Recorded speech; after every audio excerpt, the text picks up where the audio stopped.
think it's safe to say that winter temps are officially behind us, and I am ready to welcome the new life of spring. Join me today for some spring cleaning and cooking, and I want to share with you one of my best Facebook Marketplace finds ever.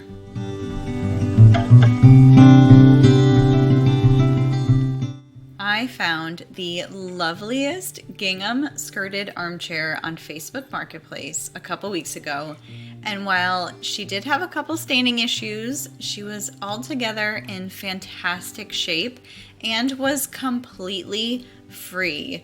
So since I paid nothing for this chair, I went ahead and had it professionally cleaned to help remove the stains and to give it an overall refresh. He did an amazing job, and now the chair looks good as new and makes my gingham loving heart so happy. We had been wanting to change the chair that used to be here in the living room because it had a few issues, and when I saw this one, I knew it was meant to be.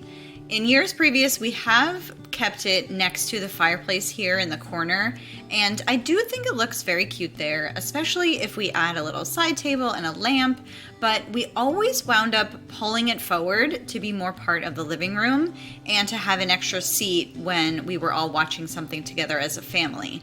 So for now, we're going to keep it a little bit closer. That could change, but I am just so in love. I think the skirted part is just the cutest thing I've ever seen.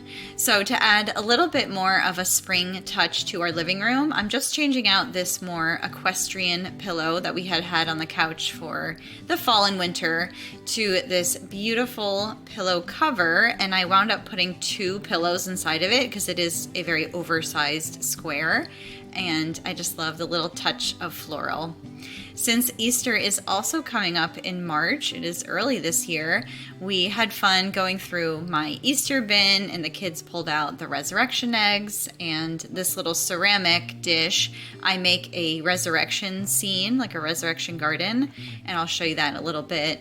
And then we also pulled out all the spring and Easter books, and the kids just had so much fun reading those. I had mentioned on my community tab a couple weeks ago that I was interested in forcing some bulbs, and I actually bought bulbs to start forcing them, but apparently it's not that easy. You have to chill them for a certain amount of time ahead of time, and I hadn't done that. So I found these forced bulbs at Walmart, and my sister gifted me that gorgeous white planter, the one that's in the front. It's probably more of a tureen, to be honest, but it's so pretty, and I already had the other 2 cream colored planters. So I used some of this indoor potting soil. So I just transferred out the bulbs into my own containers.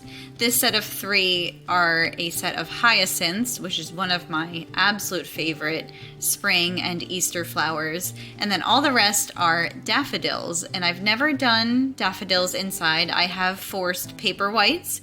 And while I love the look of a paper white, I realized after a couple years, I really can't stand the smell of them. And let me know in the comments how you feel. I know a lot of you commented on that post, but I'm going to try, like I said, daffodils and hyacinths. I'm just using some of this moss, this preserved moss, to cover up the soil on top of the plants. And I just love how they look here on our table. So for that resurrection garden, my kids gathered some sticks outside and we made 3 crosses. And then we used some extra of that moss to fill up this little ceramic dish that I thrifted many years ago, and a couple of moss rocks, and we have a little terracotta pot and a little stone, and my son put the robe over top of the cross. And it's just a beautiful daily reminder of the season and why we celebrate Easter.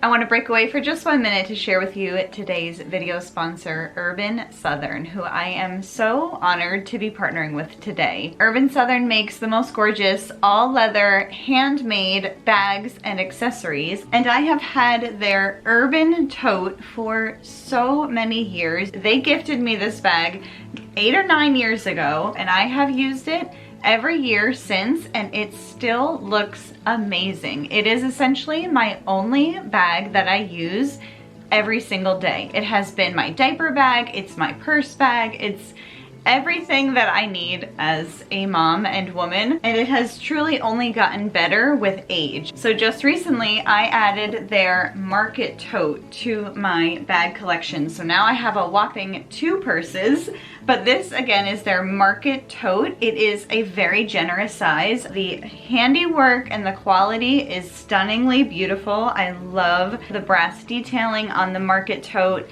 and it is just going to be the most amazing addition to my spring wardrobe. So if you'd like to check out Urban Southern for yourself, I will link their website down below. They do have one retail location out near Lancaster, Pennsylvania. If you are anywhere near there, you can check them out in person. Otherwise, they did offer me a discount to share with you. You can use the code Hillary10 for 10% off site-wide.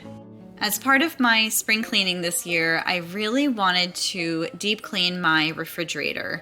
So grocery day seemed like a really good day to do that because I knew it would be all clean when I was ready to put the groceries away. And just to kind of give you a look at sort of a typical grocery day for us, I made a video a couple of years ago now about my capsule grocery list and sort of those staple items that I buy all the time. Basically every 2 weeks or so, we do a larger grocery shop and then we fill in as needed. So this is a very typical sort of stock up for us. We do like to buy other meats in bulk, so there wasn't really a ton here. And these were some of the dry pantry things. So again, a very typical grocery haul for us for a couple weeks. Then I was on to deep cleaning the refrigerator. It wasn't terrible, but of course, when the stock is low, is a really good time to go in and get things clean before you put everything away. So here I'm just going through condiments on the doors and just getting rid of anything that's old or expired or anything we weren't really using or didn't like. And I took down all the door shelves that were definitely a little grimy and could use some attention. Then I just sprayed down anything I could, any solid surface with my Thieves cleaner, which I just absolutely love the smell of. And then put all those shelves back in and tried to sort of reorganize my condiments and put like with like a little bit better than they were previously. And then the same thing on the right side, just cleaning out this bottom container that holds our garlic. So of course all those little garlic papers love to fall off and make a mess everywhere.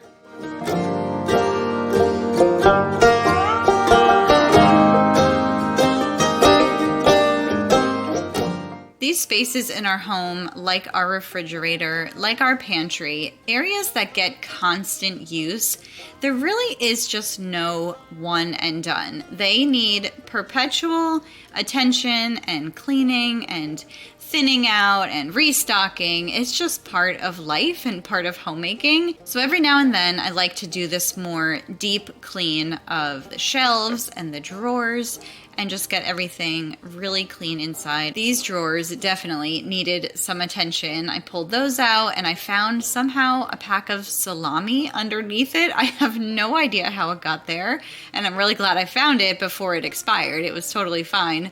I just was laughing about that one. Especially on grocery day, it's just really nice to be able to restock in a very clean and tidy space. And yes, we go through a lot of yogurt, a lot of eggs. That is quite a staple, a couple staples in our home.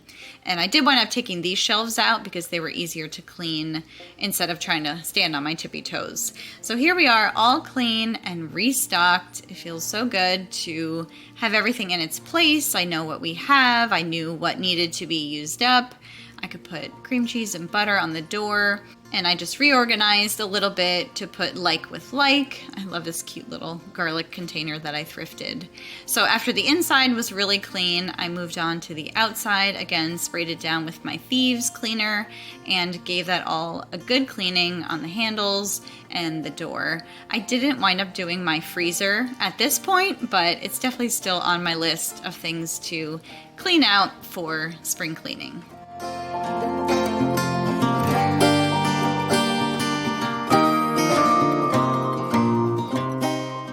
Now for a book update. I think the last I left you off was I was reading The Couple at the Table by Sophie Hannah, and I did finish it. I really liked it.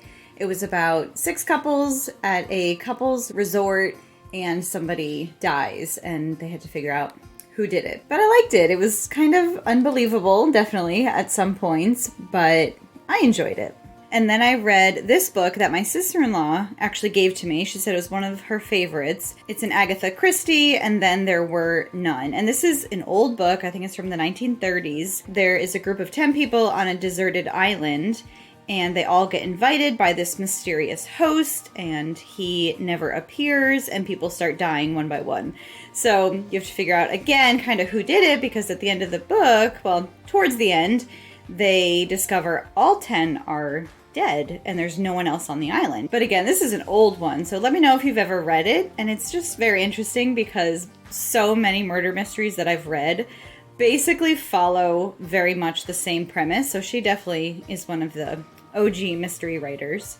And then I just finished this one today, Hemlock Island by Kelly Armstrong. This is a fairly new release, I think 2023. Somebody commented and let me know that they read it and they really liked it. So I just finished it today. It definitely was interesting.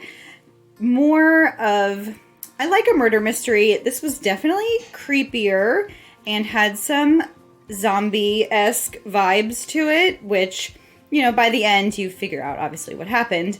And I was kind of on a bit of a roller coaster with this one. I wasn't quite sure where it was going and, you know, how things were going to progress. So it was okay. I don't know. I don't know if I really liked the ending, but it was interesting. And I've had some people ask me, how do I find the time to read? I have 4 kids. You know, we have a lot going on. So the short answer is I gave up Instagram a couple years ago, 2 years ago, and I basically swapped it for books. I don't really go on anything other than YouTube. I don't have any other social media.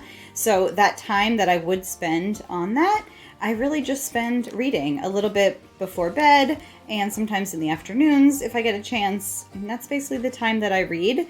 And I have read more books probably in the past 2 years than I've read my entire life. So that's how I fit it in.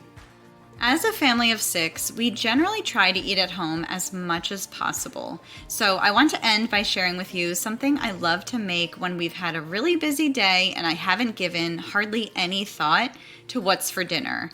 I brown up a pound or 2 of ground beef or venison. I add salt, pepper, and dried minced onion, and a couple tablespoons of Dijon mustard. This sets us up for a build your own burger bowl bar.